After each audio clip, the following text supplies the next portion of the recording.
brush cutter. I didn't get the Manga Mega brush cutter. I got just the 2-blade because they said it would mow grass better, and I do quite a bit of grass mowing. So here it is, not the virgin use of it, but this is the first day I've been using it, and this island I'm on has not been mowed this year yet, and I'm still learning the nuances of it. I have to get the tilt right on it and all that jazz to keep it digging in, but handles the brush pretty good. I'm in the John Deere 326E with remanufactured drive motors and all new service at about 3,850 hours on the machine. And the machine is a great machine. John Deere parts are woefully inadequate. It was down for 2.5 months waiting for parts. Could not get parts for the motors to have them rebuilt. That's why I had to go with remanufactured units. And even things like hydraulic hoses and stuff like that from the John Deere parts counter were really hard to come by and very slow to come in. I love the machine. I do have over-the-tire tracks for it. However, this repair was extremely expensive. I've bought new cars in the 80s for less money than it cost to repair the drive motors for this. So, as much as I like this machine, once it goes away, and I hope that's many years from now, I do give them regular maintenance. Once this machine gets to where it needs to be replaced, I'm very confident I will not be replacing with another Deere unit. I don't know what I would get yet, but this repair has soured me on John Deere, and I've got several John Deere pieces of equipment, including a 72-year-old John Deere tractor. That was my dad's. But for the time being, this Jenkins mower is doing a great job, as you can see.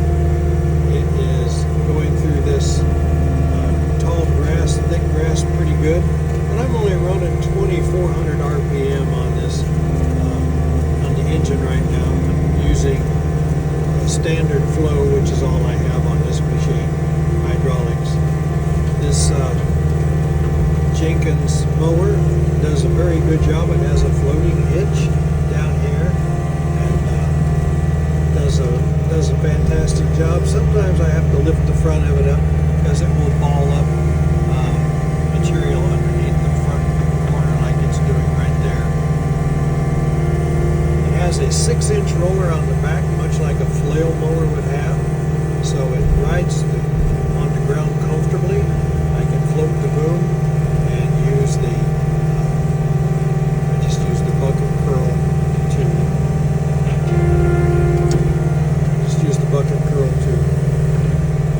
keep the tip up from digging into the ground. You see these 2 yellow straps in front of me here. Those control the front of the mower once you get enough weight off of it. And Jenkins says these straps are guaranteed for life. Leave it sit out in the weather, no matter what. If those straps fail, you call them and they will send you a new pair of straps. I have already a few other Jenkins pieces of equipment, and I've been very impressed with every one of them. One thing that got me going with Jenkins was I bought a pair of their hydraulically actuated pallet forks. You can open and close the forks, the width of the forks with hydraulics, and it sure is handy. At first I thought that was something I wouldn't use much, but to sit in here in the air-conditioned cab and change the spacing on those forks is sure is nice, and they're built very tough. Everything from Jenkins is built extremely tough. And by the way, this is not a sponsored video, and all the equipment I have is purchased and paid for with my own money.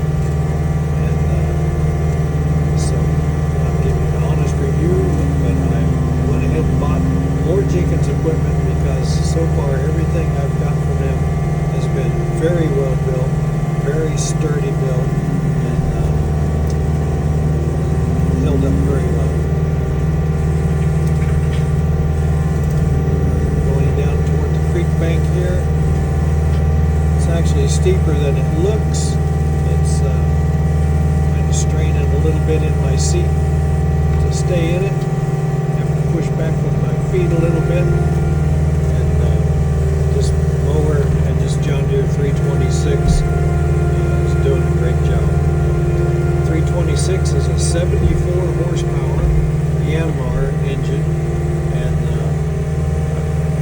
326, it's a mid-series body and frame, and 2,600 pounds is the rated lifting capacity and 50% of tip over. And so far the machine has done a great job for me. It does wonderful. Along with this mower, I also bought one thing I will say, when you lift this mower up, it has a dead man switch. I don't think you see that silver box right there. Sorry about the focus. I'm having to do this on my phone. There's a dead man switch there, so if you raise the mower up and tilt it back very much at all, it will shut off the hydraulics to the motor. And I did not know that. When I first put this mower on this machine, I was trying to lift it up and do things, and it just kept dying on me. The motor did, and I thought I was having all kinds of trouble with my hydraulic couplings and everything else. And you can see it just now cut back on when I let it down. Let's go down here and see what it does with these little sapling trees. But I got off on that rabbit trail, I'm sorry, but the day I bought this mower would have been, I think, Wednesday, I guess it was. And I bought this mower. I bought a Jenkins land plane. And of course, this goes through those trees and saplings, no problems there. Jenkins says this will cut up to a 6-inch tree. I don't have any doubt in its ability to do that. Anyway, I bought the Jenkins land plane. I have not used it yet. I plan on using it tomorrow if we don't get rain tonight. And I bought a stump grinder, Jenkins stump grinder. I have a Bommalite excavator, Bommalite GMX 350, and it's not much of a stump grinder for a lightweight 3.5 ton. They claimed it would work with the Sandy 35. They even had specs on it. They said I could grind a 24-inch stump in 25 minutes, and I went out and used it. I ground a 28-inch pine stump in 2.5 hours. And when I complained to the dealer about it, it's a new Bommalite dealer, so they didn't have any experience with them. They called Bommalite. Bommalite said, "Oh well, yeah, that's a 25-inch or 24-inch hardwood stump. If you grind a pine stump, it will take 2 to 3 times longer." Of course, none of that's on their website.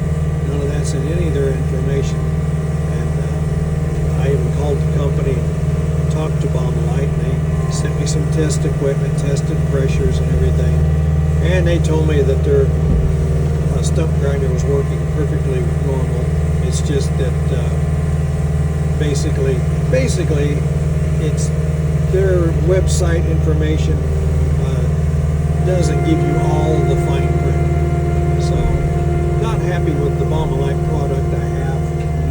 I'm kind of stuck with it. To pay $7,000 for a stump grinder that hangs on the end of your excavator, pay that kind of money for something that you're paying basically professional prices, professional grade prices, which and I don't mind paying that. If it's if it's good equipment and works good, that's fine. I paid $6,000 for this brush cutter, but this brush cutter cuts brush. The Bomb-A-Line stump grinder does not grind stumps. It just kind of trims them a little bit. So anything over a 12-inch stump with the Bomb-A-Line, you're pretty much wasting your time. So, but this is my Jenkins brush cutter. I think it's going to work out very well for me and the work I'm doing with it. I'm sorry about the jerkiness. I'm trying to videotape and run the skid steer and everything all at the same time. I am new to this, so please forgive me. I'm sure I'll get better as time goes by. But I'm going to trim along this bank right here. Probably can't see very well, but trim along this bank, then we'll call it a day. The man that owns this is going to be turkey hunting on this property, so I don't want to mow too much and destroy his ability to hide from the turkeys. But well, I'll complete my story. I bought the Jenkins land plane. I have not used it yet. Plan on using it tomorrow if the rain doesn't come in tonight. And I bought the Jenkins stump grinder to go on this skid steer 326, and it's nice thing about the Jenkins, I've not used it yet either, but nice thing about the Jenkins stump grinder is the way they've set it up.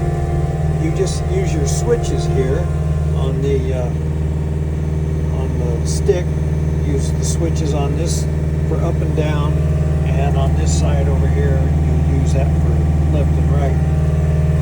But as you swing the head on the stump grinder, you don't have, I can't control the speed with these electric switches, so Jenkins has built into it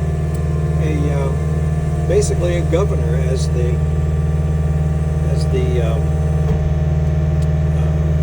what am I trying to think of, as the wheel speed of the grinder wheel itself goes down, the swing will automatically slow down so that you can maintain grinder wheel speed. So that'll be interesting to see how that works. I got the Jenkins stump grinder, the land plane, and this brush cutter, and I was hoping to get a Jenkins vibrating roller, but they do not make one. So my dealer sourced me one from Laughlin, which makes private label stuff for other companies. I'm told even Blue Diamond, but I cannot verify that for sure. But I'm told they make all kinds of nice equipment. The roller is very heavy, 1,900 pounds, and I used it just briefly the day I got it, and there's a learning curve to it. Once I figure it out, I think I'll be extremely happy with it. But so I'm ready to start doing more and more driveways. In fact, I've got a job lined up next Thursday and Friday. So hope you enjoy this video. Hope to be able to post more to come. And if you do see this, please give me a like, give me a comment or two, and if you dare to be brave, go ahead and subscribe. I'll try to get more content out as I get more and more work this summer. That's it for now. Thank you for watching.